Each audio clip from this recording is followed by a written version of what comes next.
Hello my dear friends and students. আজি মই এই ভিডিঅ'টোত ক্লাছ 10 মেথছৰ চেপ্টাৰ 14ৰ উদাহৰণ 2 কৰাম আৰু ছাত্ৰছাত্ৰীসকল তোমালোকে যদি এতিয়ালৈকে মোৰ চেনেলটো সাবস্ক্ৰাইব কৰা নাই প্লিজ সাবস্ক্ৰাইব কৰি লোৱা আৰু বেল আইকনো দবাই দিয়া যাতে মোৰ নেক্সট ভিডিঅ'টোৰ নটিফিকেশন পাই যোৱা।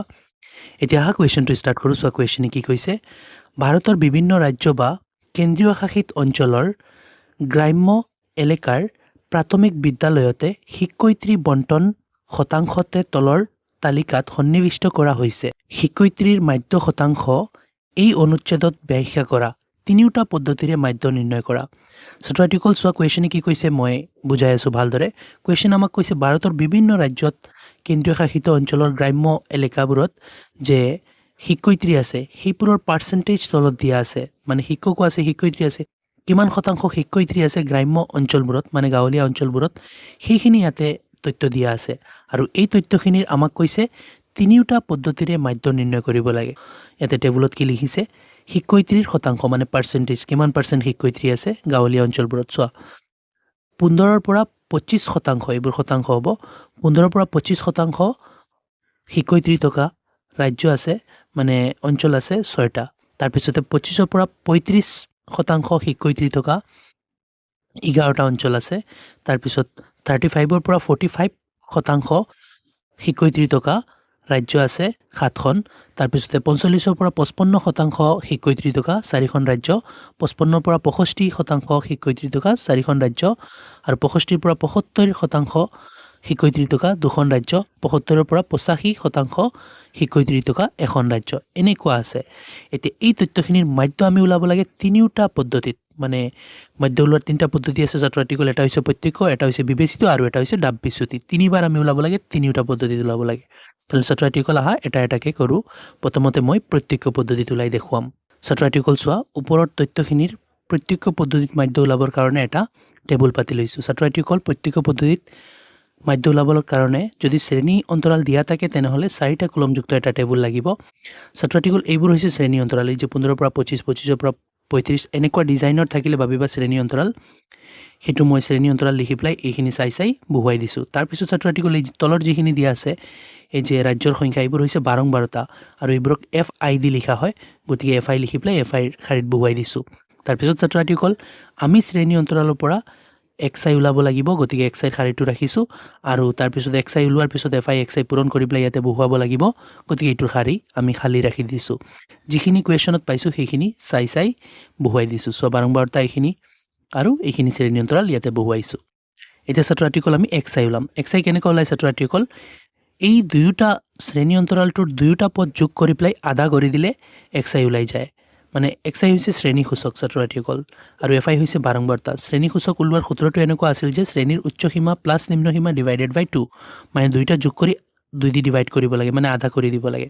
তো ছাত্ৰছাত্ৰীসকল দুইটা যোগ কৰিলে কিমান হয়, 25 আৰু 15 মিলি পেলাই 40 হৈছে। 40ৰ আধা কিমান হ'ব, 20 হ'ব, এনেকুৱা ওলায়। তাৰপিছত 35 আৰু 25 মিলি পেলাই কিমান হ'ব, 60 হ'ব। 60ৰ আধা কিমান, 30 হৈ যাব। তাৰপিছত ছাত্ৰছাত্ৰীসকল 45 আৰু 35 কিমান হ'ব, 80 হ'ব। 80ৰ আধা কিমান হ'ব, 40 হৈ যাব।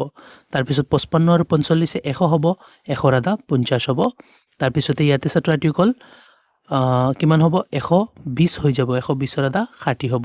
তাৰপিছত এই দুইটা যোগ কৰিলে 140 হৈ যাব। 140ৰ আধা কিমান হয়, 70 হৈ যাব। তাৰপিছত এইটো দুইটা যোগ কৰিলে 160 হৈ যাব। 160ৰ আধা কিমান হ'ব, 160ৰ আধা 80 হৈ যাব। ছাত্ৰছাত্ৰীসকল এইখিনি আমি এনেকুৱা ওলাইছো, যোগ কৰো, যোগ কৰি পেলাই আধা লিখি দিওঁ। তাৰপিছত ছাত্ৰছাত্ৰীসকল এতিয়া FI XI ইয়াতে লিখা আছে, মানে FI আৰু XI পূৰণফল ইয়াতে বহুৱাব লাগিব। তেনেহ'লে পূৰণ কৰো। চোৱা 2 6 গুণ 12। ছাত্ৰছাত্ৰীসকল ইয়াতে 2 নাছিল 20 আছিল, গতিকে 0 হ'ব, মানে 120 6 গুণ মানে 20 6 গুণ 120 হৈছে। তাৰপিছতে 3 11 33, ছাত্ৰছাত্ৰীসকল ইয়াতে 30 আছিল, গতিকে 0 এটা হ'ব। সো 4 7 গুণ 28, ইয়াতে 4 নাছিল 40 আছিল, গতিকে আনসাৰটো 0 এটা আহিব। তাৰপিছত 5 4 গুণ 20, ইয়াতে 5 নাছিল 50 আছিল, গতিকে আনসাৰটো 0 এটা। 6 4 গুণ 24, ইয়াতে 6 নাছিল 0 আছিল 60 আছিল, মানে 0 এটা হ'ব। তাৰপিছতে 7 2 গুণ 14, ইয়াতে 7 নহয় 70 আছিল, গতিকে 0 এটা হ'ব। তাৰপিছত 8 1 গুণ 8, ইয়াতে 8 নাছিল 80 আছিল, গতিকে 0 এটা হ'ব। এতিয়া ছাত্ৰছাত্ৰীসকল চোৱা ইয়াৰ পৰা আমাৰ দুটা বস্তুৰ যোগফল লাগিব এটা হ'ব fi ৰ যোগফল সেই কাৰণে আমি ইয়াতে লিখি দিওঁ সিগমা fi আৰু লাগিব ছাত্ৰ আৰ্টিকল fi xi fi টো উলাই লো তাৰ পিছত fi xi চাই আছো সোৱা যোগ কৰি কিমান পাও একক এককৰ লগত যোগ কৰিম 6 1 7 7 7 14 14 আৰু 4 18 18 আৰু 4 22 22 আৰু 2 24 আৰু 1 25 25 ৰ 5 হাতত থাকিল 2 ইয়াতে লিখি দিও 2 হাতত ৰৈছে এতিয়া দহকৰ লগত দহকটো ছাত্ৰ আৰ্টিকল এটাতেই আছে এইটো তেনেহলে 1 পাইছো দহকৰ স্থানত 1 আৰু হাতৰ 2 মিলি প্লাই 3 35 এতিয়া ছাত্ৰ আৰ্টিকল fi xi যোগফল লাগিব সিগমা fi xi সিগমা মানে যোগফল fi xi যোগফল এটা একক এককৰ লগত মানে খুফালৰ পৰা প্ৰথম সংখ্যাটো সবৰ শূন্য আছে গতিকে শূন্যই হ'ব এটা দহকৰ লগত মানে খুফালৰ পৰা 2 নম্বৰ গড়টো 2 3 5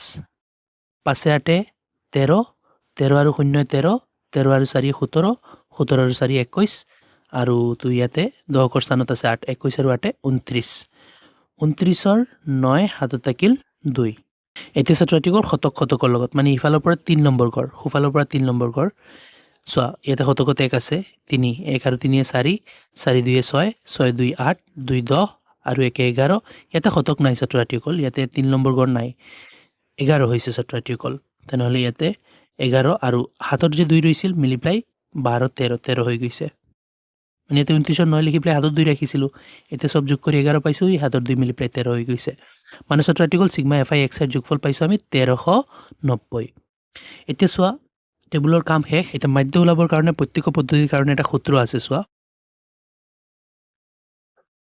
একেবাৰে সহজ সূত্ৰ হয় এই সিগমা fi xi ওপৰত আৰু সিগমা fi তলত সিগমা fi xi আৰু এই সিগমা fi তলত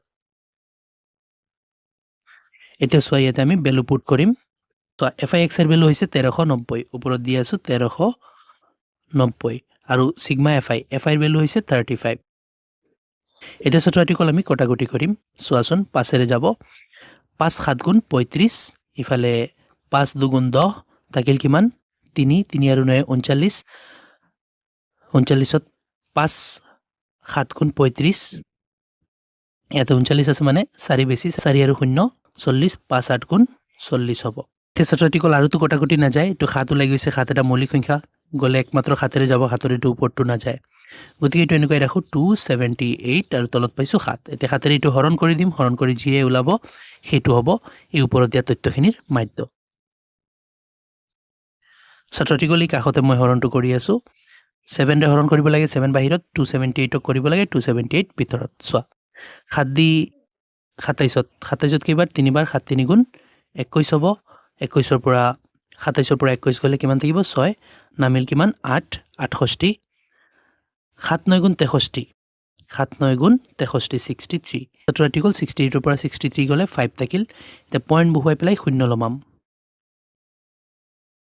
এটা ছাত্ৰ আৰ্টিকল 7 দি 50 কেইবাৰ 7 7 গুণ 49 হয় 49 এটা 49 ৰ পৰা 49 গলে 1 নামিব আৰু পইণ্ট বহুৱা আছে গতিকে শূন্য এটা নামিব 7 দি 10 কেইবাৰ একবাৰ 7 গুণ 7 হৈ যাব তাৰ পিছত আকৌ 3 নামিব আৰু পইণ্ট বহুৱা আছে শূন্য এটা ছাত্ৰ আৰ্টিকল বাঢ়ি বাঢ়ি যাব গতিকে মই হিফালে আৰু নবৰাই পেলাই পইণ্টৰ পিছত 2 গড় লৈ লৈছো নহয় এই 2 নম্বৰ গড়টোক মই 1 বঢ়াই পেলাই লিখি দিম হিফালে নবঢ়াই পেলাই ছাত্ৰ আৰ্টিকল এই 2 নম্বৰ গড়কে 1 বঢ়াই পেলাই লিখিব পাৰিম 1 নম্বৰ গড়ক নহয় তো ছাত্ৰ আৰ্টিকল সোৱা এটো দি এটো হৰণ কৰি পেলাই 39.72 পালো 1 হৈছিল আৰু হিফালে বাঢ়ি গৈ আছিল 1 টুক 2 বনাইছো সো এট লিষ্ট দুটা গড় ল'ব লাগিব তাৰ পিছত এনেকুৱা কৰিব পাৰিবা এইখিনিটো ৰাফ ছাত্ৰ আৰ্টিকল সোৱা ওপৰত দিয়া তথ্যখিনিৰ মাধ্য ওলাই গৈছে কোৱেশ্চনে কৈছিল কি শিক্ষয়িত্ৰীৰ মাধ্য শতাংশ নিৰ্ণয় কৰিব লাগে তেনে আমি ওলাই দিলো শিক্ষয়িত্ৰীৰ মাধ্য শতাংশ হৈছে 39.72% এইখিনি লিখি দিও সো ছাত্ৰ আৰ্টিকল লিখি দিলো শিক্ষয়িত্ৰীৰ মাধ্য শতাংশ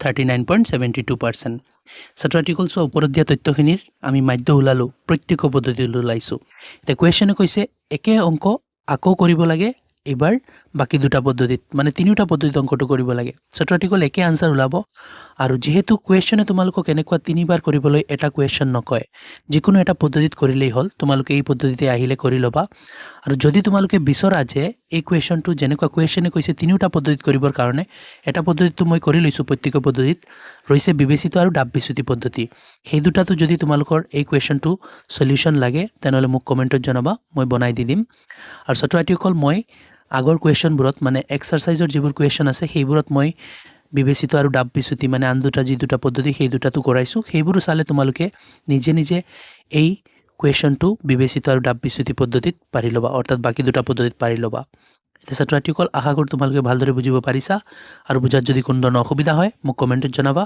ভিডিঅ'টো ভাল লাগিলে লাইক এণ্ড শ্বেয়াৰ কৰিবা চেনেলটো ছাবস্ক্ৰাইব কৰি দিবা থেংক ইউ